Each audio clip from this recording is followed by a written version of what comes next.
All right, welcome back to the Krueger and Krueger podcast, where we talk about baseball and softball, life, and everything in between. My name is Tony Krueger, and I'm with my dad, Corey Krueger. This podcast is sponsored by Network Health. Network Health Medicare Advantage plans offer great benefits and expansive coverage network that keeps you secure at home and free to venture. Today's topic is mental training, meditation, mindset, and clutch factor. Okay, so this has been a requested topic that we wanted to touch on. Kind of got into it last time, but we're going to really kind of dive into it today. So, Dad, the first question is, what character traits or personality traits in your experience as a coach do you commonly see in elite athletes as far as the mental side goes? Well, we find out the word competitive really comes into play, I think. I watch a person play a game of Celebrity. If you ever played that game before, this is a great example. So in this game, you basically, have a bunch of teams of two, and people put in a bunch of names of celebrities. It could be anything from like Han Solo, who's a character, to Harrison Ford, who is an actual celebrity. And then what happens is in the first round is you have to say, okay, anything you want to about that particular thing. So for Han Solo, you might say his best friend is a Wookiee. He, drives the Millennium Falcon, whatever. Yeah. Han Solo. Right. So for Harrison Ford, you might say Indiana Jones, he's Han Solo, right? You're going to say that. Second round, you can only say two words. So you might say, Star Wars, and it would be, Han Solo, And then the third one, you have to act it out, right? So maybe you're like, shooting a laser or whatever you're doing. The whole purpose of what I'm saying is this. When I play Celebrity with the most competitive people, they remember every little detail about each round. They are so competitively and I guess focus driven that they're the best at playing those games. Yeah. And I think that's a good trait. You know what I mean? If that's kind of what you're looking for. Yeah. And I actually wrote down detail oriented as one of my things on here. So I really think like mentally, a lot of the best athletes, elite athletes around the world, and this could be any sport, they're detail oriented. They pay attention to the little things. And this involves your training. This involves competition, right? Like I always feel like the best athletes are in the film room as much as possible. Like you're paying attention to, if you're a baseball or softball player, you're watching video of the person you're facing that night. And you're watching, how do they approach hitters similar to you? How, what do they do when there's runners in scoring position, right? Like a really good thing to think about is pitchers always go back to their most comfortable pitch when there's runners in scoring position, right? And so figuring out what pitch that is, so when you come up in those leverage situations, gives you a huge advantage. That's something that I really enjoyed about kind of the end of my career is like, getting to get in the film room and just like watch pitchers and, get in depth with that. But it also goes into your training too. I feel like, if you want to be an elite athlete, you can't be skipping your warm up. Like you can't just forget to stretch. You can't forget to, do plyometrics or, work on your rotational power. Like you can't just skip stuff, and I feel like you actually see that more often than you might expect in an amateur athletics setting, where kids have a set workout they're supposed to do and they just skip stuff, and so paying attention to the details, because over time it really adds up. I think that's a really good point. You got anything else though? I would also just kind of say, when I see players, who have got really good traits, for staying focused, they can stay loose at times, but when it's time to work, they dive in. Yeah, I actually had that on here too. So we're probably going to cover a lot of the same topics, but I just feel like, it's great to be loose. It's great to be comfortable and confident. But, when it's time to do the work, we've got to put the work in, whether it's a practice situation or a game situation. That'd be my other trait or characteristic that I would find in those who mentally can really handle playing the game of softball, baseball, whatever you're looking at. Right. Yeah, I wrote like they're very chill off the field, but when they get on the field, they're a little crazy. I think it's okay to have that kind of like mental switch where the minute you get in between the foul lines, you just turn into a different person, and so one of my coaches in college, he actually talked about like having an alter ego and how that can be helpful. You ever like, delved into that in your coaching, or you ever experienced stuff like that, like having like a alter ego or just sort of like a different mentality, maybe like when you step on the mound or get in the batter's box? I definitely have pushed younger athletes to have that type of mentality, just because it kind of gives them a little bit of a kick, almost like a superhero type of, mantra even, Yeah. But I guess, for me, I really believe this. I didn't like to strike out. I had one season where I struck out a lot. And after that, I really, in my mind, I like became the anti-strikeout person, where I was like, I am not going to strike out. I'm not going to get beat on a call. I'm not going to, get beat on a tough pitch. I'm going to foul pitches off. I'm going to survive and fight until I can do something, So, that's not necessarily an alter ego, but it's definitely a mindset. So I think I have pushed kids to the alter ego, but I've also like developed as a coach, as a player, a mindset where, hey, certain things are going to happen the way I expect them to. Yeah, and so you've coached, like, how many professional players did you say you've coached? I don't know. Like Probably. a decent amount?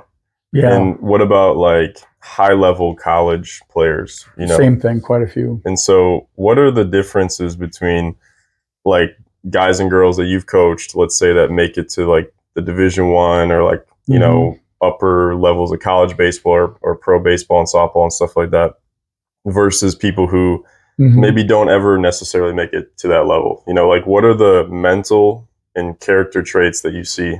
Like, if you had to just name a couple, like, that stand out to you. Well, I think there's a big difference between, I've seen a lot of players go on to play at high levels in college that maybe that happened mostly because they were, they were just had some God-given talent. You know what I mean? But I've also seen players who have extended their playing careers or gone a lot higher in college because they also had something that the others didn't. Right. That's kind of what I'm getting at. Yeah. I think it's some of the words I would use would be tenacity, just no quit. That's one thing that I find, the ability to handle failure, humility. There's a lot of mental sides to that, I think, because people who can, handle the failure part of it and handle it humbly can also handle, hitting 3 doubles and the next day going 0 for 3. So I think that's a big deal. Yeah, 100%.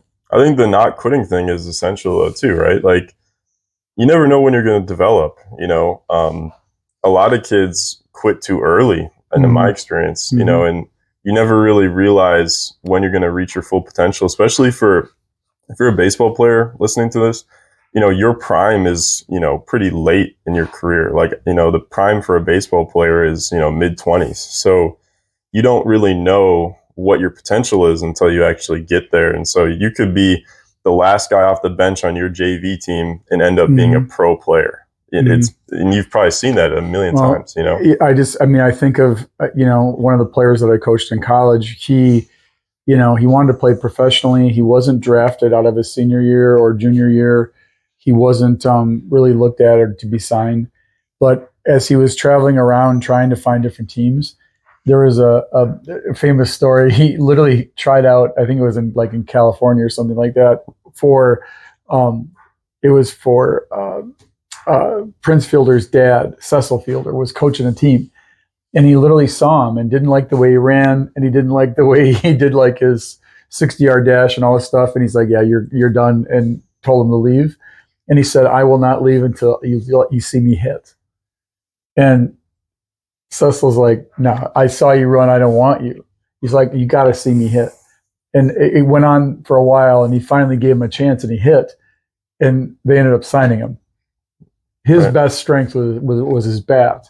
But I mean, if you know his personality, wow, that went down. He wasn't leaving the field. Right. He knew he could be better than a lot of those other kids that were there, and he just did it. Right. And that tenacity, that kind of helped him. I think it was an 11-year professional career after that. Yeah. And that goes into that no quit mentality we just talked about. And that's essential to be an elite athlete, because ultimately you're going to run into people that are going to try to tell you can't do it. Obviously, right? You're going to run into situations where you fail immensely. You put it all on the line, you try your best, and you just completely fail. and you have to be, tenacious enough to just continue and just keep going. And that's really the only way. There is no like easy way to do it, So that's really good stuff. So in that same vein, what are some ways that athletes can train their mind, right? Like if I'm an athlete watching this podcast right now, whether I'm 8 years old or I'm 18 years old or 25 years old, what are some ways that I can get better with my mindset? Well, if you don't mind, I would like to tell you a story. I think that would be the best way to do it. So, and this is like affected my athletic career and affected yours. It affected a lot of players that I have coached along the way. So, when I was very young, I literally watched a basketball all-star weekend where Dominique Wilkins and Michael Jordan were dunking against each other, and it was like the greatest dunk competition I'd ever seen.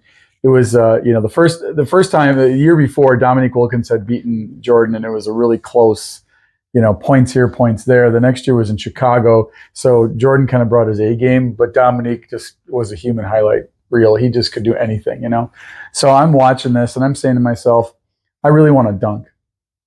Okay, so at that point, I'm a pretty young person and not tall enough or athletic enough to dunk. So I literally go down to the Appleton Public Library and I look up in the old days, this is before Google, so you literally had to like look up in a card catalog, like that stuff like that. And I came across this thing called Sky Jump. So like it was like this, like it was almost like a booklet more than a book, But as I went through it, it talked about a bunch of stuff like, these are the workouts you do. It was like really revolutionary. There's plyometrics and all this different stuff that they were talking about back then before they even called it plyometrics. So there's all this physical stuff. But the last chapter was dedicated to dreaming it into making it happen, or dreaming big to make it happen, whatever that was. So literally it said, every night before you go to sleep, dream about the thing that you're trying to do. So if you want to dunk, you want to jump higher, imagine yourself jumping so high as you fall asleep. And I got to the point where I would fall asleep dreaming of dunking, right? And I think about this, like in 6th grade, I could grab the net pretty easily. By 7th grade, I could grab the rim. By 8th grade, I could grab it with 2 hands. And by 9th grade, I could dunk. So, and I finally had a game in 9th grade where I had a fast break and I dunked it in the game for the first time. And that was pretty cool for me. I mean, because it took me, 3 years to do it, but it was all about working on it, but imagining it and allowing it to happen. Now, if you would have seen me when I was in 6th grade, 5th grade, there's no way that you would have said, oh, that kid's going to dunk. There's no way. But I really believe that one half of it was me working on it, and the other half of it was me believing it. Mm-hmm. And I think, so that story, I would tell anybody that story. You have to believe. And if you want to mentally get stronger, you want to mentally be like, the best, you have to imagine yourself doing something that you're dreaming of doing. And I think that'll help, I don't know that it's necessary to like say to yourself, practice failing or practice like being a loser. That's a really difficult concept, and psychologically, I'm not sure that I would practice that. Mm-hmm. That's something that has to happen in the moment. But if you want to get to a goal, though, and you want to improve, I think you have to dream it into making it happen. Totally. Yeah, I actually wrote down visualization too. So this is crazy. We're on the same page here. But, and we did not share notes. I've had similar experiences too. There's a lot to that.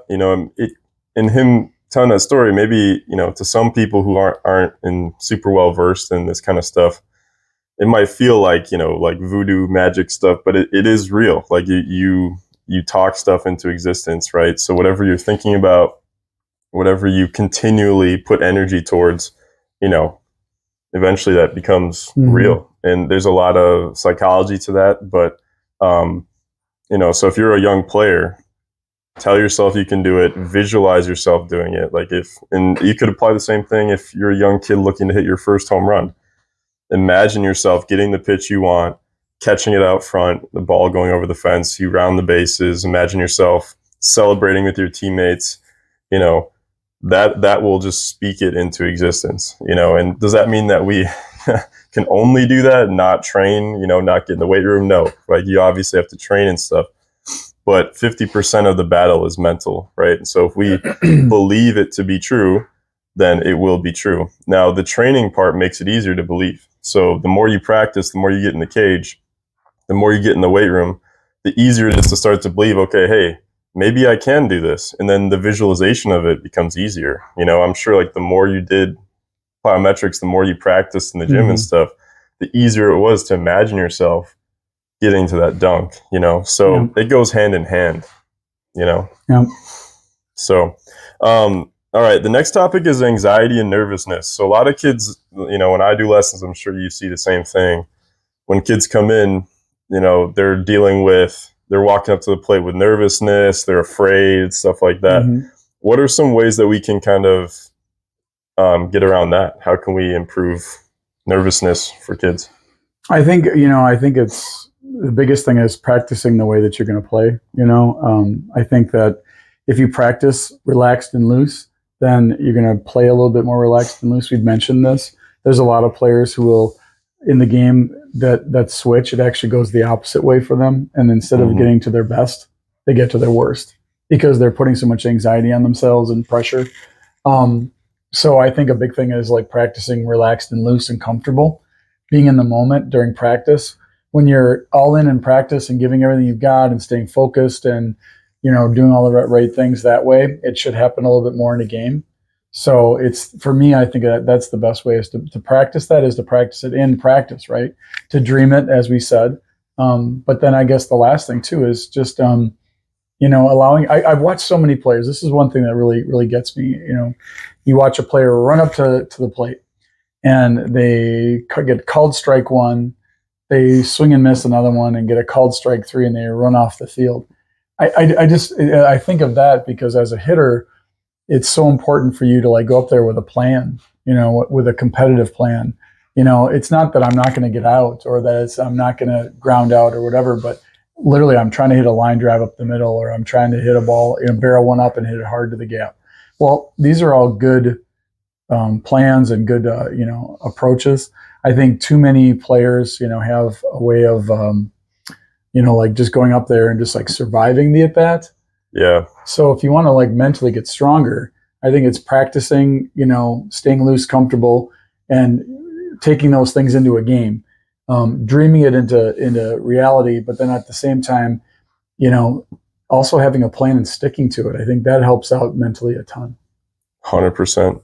And having a routine too. So you said practice like you play, you know, having a little routine where maybe you tap your bat on the plate, you look at your bat, take a deep breath, get the sign from coach. You know, everyone has their own routine. Like I used to twirl the bat. That was my thing. You know, did you have anything like that? Yeah. It's like a 1-2. Right? Yeah, I did the exact same thing, but I mean, you know, and I think a lot of that too comes from watching the game too. So you pay attention to, if you watch college softball or baseball, you just copy people, you know, like for me, when I was a kid, I was just copying all the dudes that I saw on TV, or I was copying the guys that I watched playing when you coached and stuff. So literally just mimicking what I saw because I thought it was cool when I was like 6 years old, you know? So I think that's really helpful too, is develop some sort of routine because it helps you feel comfortable, you know? And you talked about, you know, practice helping you a ton. That's so true. I mean, practice is the number one way to build confidence, guys. Like, think about it this way. If you're in school and you're going to take a math test, if you study for the test, you feel great going into the test. If you don't, it's the opposite, right? It's simple as that. Baseball and softball are the exact same way. So you go into a game, you know you're prepared. You know you've done all that you can to prepare for the game. You've worked with a coach on, you know, hitting off speed, hitting fastballs, you know, getting in good counts. You have a plan up there. It's so much easier to feel relaxed. So a lot of times I feel like when kids are super nervous, you know, especially for at bats, it's just because they're not prepared, you know? So that's what I would just go right off of what you said. Is just, you know, practice as much as you can. What is that famous adage too? The I practice for the game because I intend to win. You know, I think that's, you know, that's kind of what it is too. Right. And then also too, like, you know, this kind of goes along the same vein as like slumps too, because I don't really think slumps are a real thing, because you think about it, like every at bat's its own at bat. Slumps kind of imply that a bunch of at bats string together somehow, and it doesn't make any sense, you know. You always talk about how somewhere in Russia there's a guy eating yogurt that doesn't care about your at bat at all. Like I think that's a good way to think about it too, is perspective. A lot of times when kids get nervous or they find themselves in a hitting slump, it's because they're just putting so much pressure on themselves. Like this at bat is everything. I need to make up for all my past strikeouts or whatever. It's like, nah, man, it's really not that big of a deal. It's just a game, right? And you have to look at it from that perspective. Look at it from the perspective of the Russian dude eating yogurt. I don't know why you use that example, but I literally I made it up on the spot one time talking to somebody, and that person ended up having a pretty good college career, and they mentioned it several times. It was like literally made up. It was like a freestyle, because I was like, right now there's a guy in yoga, in Russia eating a yogurt, and he does not care. About, I think at the time we were like in Mauston or something. He doesn't know where Mauston, Wisconsin is. He doesn't know. So if he doesn't care, let's be more like him and just go out and play ball. But I also agree with you that there are no such things as slumps. Yeah. Your godfather, Chad Barker, and I used to joke around a lot. We were, if we weren't hitting well, we would like go in the backyard. And back then, everyone's parents smoked cigarettes, so we take an ashtray and rip up a baseball card of somebody important and light it on fire and like offer the sacrifice and say, okay, break this, but I mean, part of that is like spirit too, and belief too, because I mean, aren't you like, isn't that believing that might be possible or it might work? I don't know, sometimes you just have to have some fun and relax and just make it light, because if you hold on to it too much, it's never gonna go away. Yeah, I definitely think superstitions are a part of the game, and it's not something that should go away. I think it's like fun, and also you can use your superstitions to your advantage, like you just said. So, and all this stuff is just mental, right? Because we're talking about a sport where, especially on the offensive side, mentally it's just super draining because you get out most of the time, you fail. So, having superstitions where it kind of like makes you feel good about yourself, or you feel like it's working. It doesn't even matter if it actually works or not. It's just like the idea of it, like feeling like it does. It can give you a little bit of that advantage. So it's kind of funny you brought that up. All right, so kind of getting some kind of like a little off topic, I guess here. So how can an athlete, if they're in kind of a bad situation with their team or something, or they feel like they're not in the right situation, let's say like high school, for example, you don't really necessarily get to choose your coaches in high school or teammates, right? It's just based on location, right? And sometimes it ends up great, sometimes it doesn't. How can an athlete deal with like toxic teammates or toxic coaches? Like how can they get around that? Well, I definitely think this, like killing them with kindness is a huge thing. Being the one who always like goes and takes the base out and puts the plug in or rakes around his base or her base, those kind of things. Like people see that stuff and it's kind of undeniable, like little things like that. I mean, so if you have like toxic teammates, either they're going to follow your lead or they're not, but the other people are going to kind of see it and kind of know the difference between the real ones and the fake ones. Right. And I think that's for me, I think it's like your actions do speak a lot. Words aren't going to help you much in those types of situations. So I definitely think like, being a servant leader in those situations usually leads those people who are toxic away from being toxic. And last year, we had a couple of, experiences too in the college level where, we just had like, some real like situations that were not perfect, people not giving 100%, not putting the team before themselves, not putting the success of the team as the thing that was most important, and so how do you deal with that? Well, I mean, literally it's by saying, hey, there's some rules here, there's some expectations, and it's not about winning and losing. It's about, handling yourself better, being a better teammate, being a better friend, Right. And so I think those things need to be addressed too. And those are some things that coaches can handle, and they can see and they can talk about. But as a player, the biggest thing is, hey, let your actions speak, be a good example, be a good leader, and do the right things. People usually fall into place with that. Yeah. I definitely think that's how you develop culture on a team is it's just everyone collectively saying, okay, this is what we will and what we will not tolerate. Yeah. And I remember, there was a time at UMBC where I hit a line drive to left, but I knew it was going to get caught. And I had a good swing on it, but I was kind of mad because, you know, I knew it was going to get caught. And I kind of, you know, slammed the bat a little bit. Didn't really get out of the box very fast. Mm-hmm. And I didn't even realize, but one of our coaches was timing me to first, you know, and he let me know, like, right after. He's like, listen, man, you're going to have to do some extra sprints after practice because you didn't hustle. You know, like, what if you dropped that? You should have been sitting on second base, you know? Mm-hmm. That's when I realized it's like, okay, this is what it's all about. You know, it was not a fun experience for me at all. But, you know, when you have coaches and you have leaders on the team telling everyone and just setting the bar, like, okay, this is what we will and what we will not tolerate. That's how you develop a culture where every time you hit the ball, you hustle, you know, or like, and then it extends to a lot of other things, you know? So, yeah, I think basically, you know, like what you're saying though too is, you know, like, listen, there's only one way we play, you know, and you can't allow your frustration or your anger to like lead the rest of the team down the, you know, because that's a battery drainer, you know, you can't do that. And I think your coach doing that is a great example. But I also like think of this like too, like, you know, running on and off the field, you know, hustling to back up every play, finding a job when I don't have one. Those are like key things like to kill toxic culture. And once other people start doing it, you know, you see more people doing it. The next thing you know, everyone's doing it. And now it's a really good culture on the team. So that comes from the top, but it also has to come from good leadership on the team.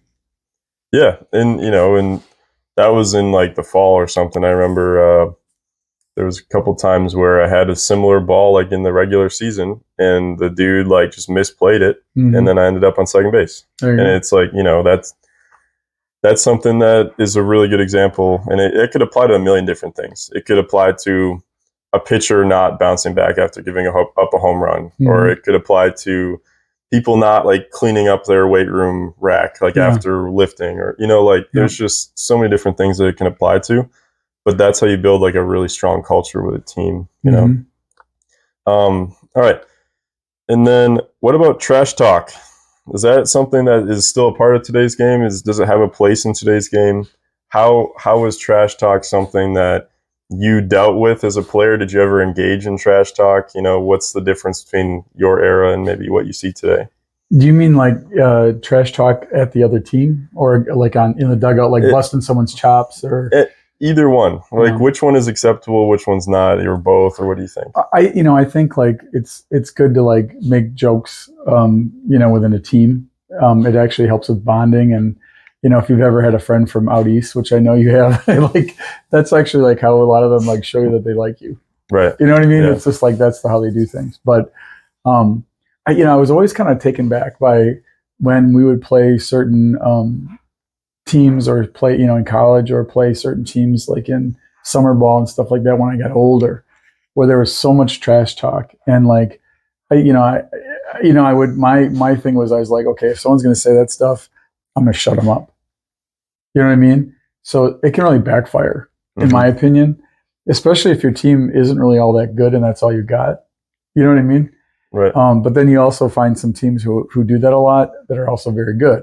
So it's like, what is good and what's bad? You know, if you watch a major league game, there's always this amount of trash talk going on, but for the most part, it's very professional. Right. So it's like, you know, I think personally, you know, like, and this probably goes against a lot of what baseball people think, but whether you're playing baseball or softball, I think you should worry more about yourself and your team than you should about the other team, you know, and stuff like that. Because either if you can't really walk it and you're talking it, I don't know. I just have a problem with that. You know what I mean? Right. Now, if someone like, okay, let's say it's like one of your players gets hit a couple times and it seems a little bit like weird. I mean, yeah, you should defend your teammate, right? You know, but that's my take on it. You know? 100%. I think there's a way to do it where it all it does is like kind of lift you up and it doesn't hurt anybody else. So I think like if your trash talk is framed more like this, like I got this, I'm really good, but it doesn't really have anything to do with the other person. So like a good example is like, you know, a couple of your teammates are like, geez, this pitcher's really, really good. Yeah. And then you're about to go up to the plate and you're like, nah, man, watch this. Like, you know, like that, like, you know, or nah, I think I got this. Like, you know, that's a confidence booster. Like that's sort of like you're kind of talking trash, but it's not necessarily you're not putting anybody down. You're just bringing yourself up. I'll give you a great example. So we played, and I was in high school. My sophomore, junior, and senior year, we played the same team for the state championship in Legion 3 straight years. We also played them when we were 13 and 15 in Babe Ruth. And then in the state tournament, we played them in the championship for the state championship. They were a great team. They were as good as us, if not better. Because of the way pitching fell and all that kind of stuff, we got the better of them in every single tournament. It was horrible for them. And I'm friends with many of those guys still today. I see those guys all around. When we used to play, when your team used to play in the USA or USSSA state and all those tournaments, those are the guys that were always around. Their teams played for the 5-0s. Their kids did, because they're still from the same town. They still live there. So I'd run into those guys and say, Eric Johnson's still one of my best friends, and he's from that community. So it's like there was a game where I always got thrown against the Economowoc. I have a good changeup. I didn't have a great fastball, and if you have a great fastball, a Economowoc is going to hit you, right? So we get all the way through. I pitched against them when I was 13, 15, 16, 17, 18, all the way through, and beat them in the state championship. Not because I was better, because they scored 7 runs, but we scored 14, so they weren't going to beat us. And they had no pitching left. So I get out there in the Legion summer tournament at the end of the summer, which is about 2 months after high school ball, and I'm out there and I'm doing the same thing to them. I'm just change up, popping them up, grounding them out. And I remember Mike Mikowski, who was one of their best players and just owned me. And he said on the bench, I could hear him going, "This guy is terrible. Why are we not hitting this guy?" And everybody on our team laughed, because we're just like, we all knew you couldn't hit the changeup. That's the problem, But it was like, it didn't hurt my feelings, and I just kept like doing what I was doing. But he was trying to get his team going, and it wasn't disrespectful or trash talk. I don't think it was just pure, real frustration. Years of those guys not hitting a changeup. Now, should they have practiced hitting the changeup? Probably, get beat on it like for 5 straight years. It doesn't make any sense, But a funny story about that too. So Mike was a great player, and he went to Whitewater, and Lawrence got finished, and I was a senior, so I went down to Platteville to watch Chad Barker play. So they're playing Whitewater. Mike Mikowski walks by me, and he did a double take and turn and said, "Hey, Krueger, right?" And I said, "Yep." And he goes, "God, I wish you were pitching today." And he kept walking. So like for him, I don't know that it was trash talk. He just had my number, and he knew he was better than me. But I think that's one of the funniest stories ever, because like that guy did own me. I mean, literally, I think he had like 3 home runs and 10 doubles against me or something, So right. So I mean, is that trash talk? I don't know. That's confidence, right? And he's trying to get his team to realize, hey, if I can do it, you can do it. That's a great story. Yeah. I don't know if that answers your question. No, totally. And so there's a way to do it, right? Like, as long as it's just building you up, kind of like you said. But so like the last thing I would ask you is there an X factor? Is there something immaterial that is innate in certain athletes that just mentally gives them an edge? Or is it something that can be trained, or is it a little bit of both? Well, so once again, I have to ask you if I could tell you a story. It's very funny. Right. So okay. There was a famous scout for the Dodgers. He kind of floated around the Fox Valley area for a long time. His name is Dale McReynolds. He's a pretty well-known guy. But Dale, had looked at your older brothers a lot, or my older brothers, your uncles a lot. And he was like, he knew that Kirby was pretty good, right? Mm-hmm. So when it came time, it was so funny. You were literally like 2 years old, and you're stumbling around the Timber Rattler Stadium. Mm-hmm. And he stopped. He goes, "This is your boy?" And he looked you in the eyes. He goes, I don't know. Because there's a lot of Corey in those eyes. There's not a lot of Kirby in those eyes. And I laughed, because I thought to myself, how can you, he was an older man at the time. Yeah. I was like, there's no way that you can tell whether or not my son is going to be a good enough ball player to make the professional level, which you did, right? But he literally judged you by the look in your eyes. Right. Is there an X factor? I don't know. I don't know. I mean, you made it a lot further than most, So I don't know, But one thing that X factor can't determine is grit. You know what I'm saying? Like, is that the X factor? Grit? Well, then if it is, then we don't know. Is X factor, just luck, blessings? I don't know. I mean, that's true. So I don't know. I've always thought to myself, if there's anything that I believe is that you make your own luck, you make your own X factor. So yeah, there might be, but I think it's self-attainable. That reminds me of the movie Moneyball, where all the scouts are talking, and they're like, "Well, what do you think about this guy?" Well, he's got an ugly girlfriend, so he's got no confidence. It's like, all right, But those stories are so true. I mean, I can't tell you how many times I run into that. Where people have been doing this for years. Some of them, I mean, lifetime scouts. And they land the best player, and then the next year they put all their money on someone who's not that person. But I don't know. I don't. I mean, I don't have those answers. I don't ever want to be a scout. That's not a job I want. It's kind of impossible, just because, like we brought up this earlier. Your prime is so late in your life, like compared to other sports. Like in football, it's a little earlier, athletically. But in baseball, your prime is, what would you say? Like, I mean, depends on some. I mean, probably between the age of 19 and 30.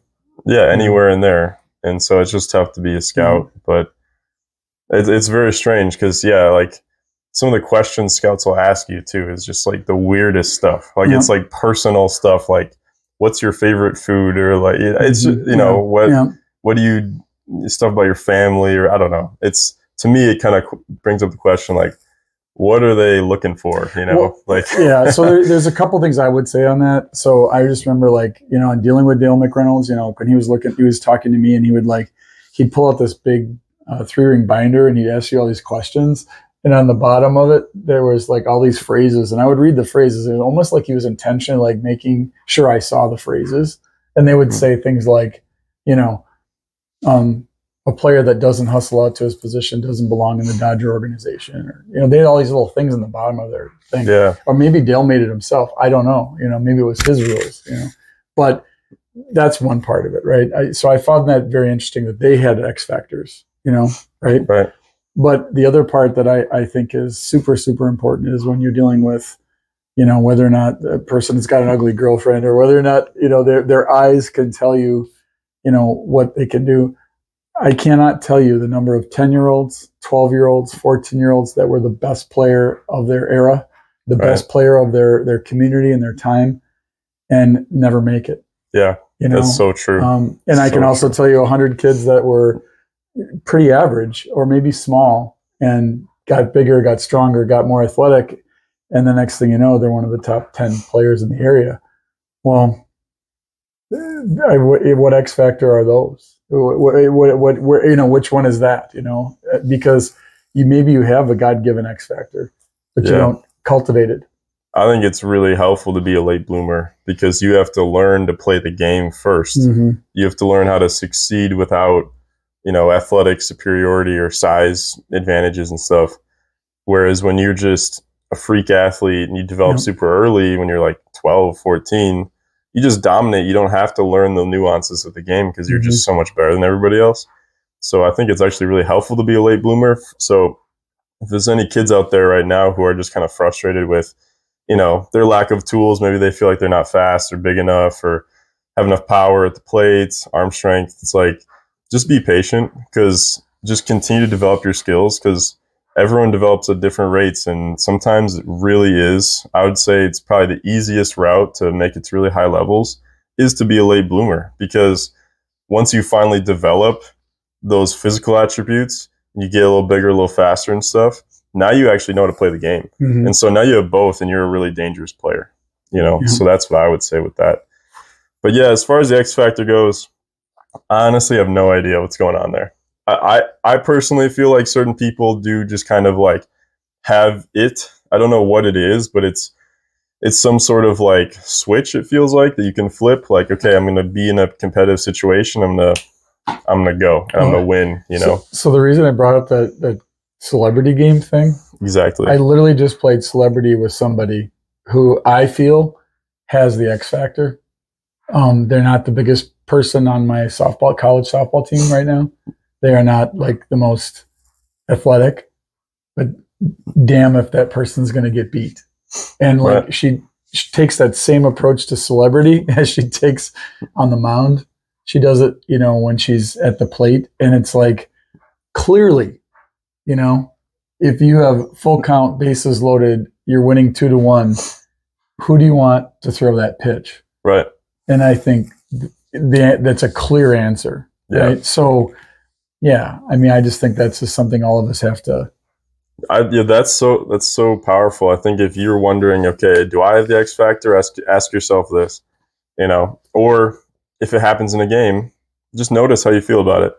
Bases loaded, tie game, full count, game on the line, championship, whatever, you know, situation you want to call it.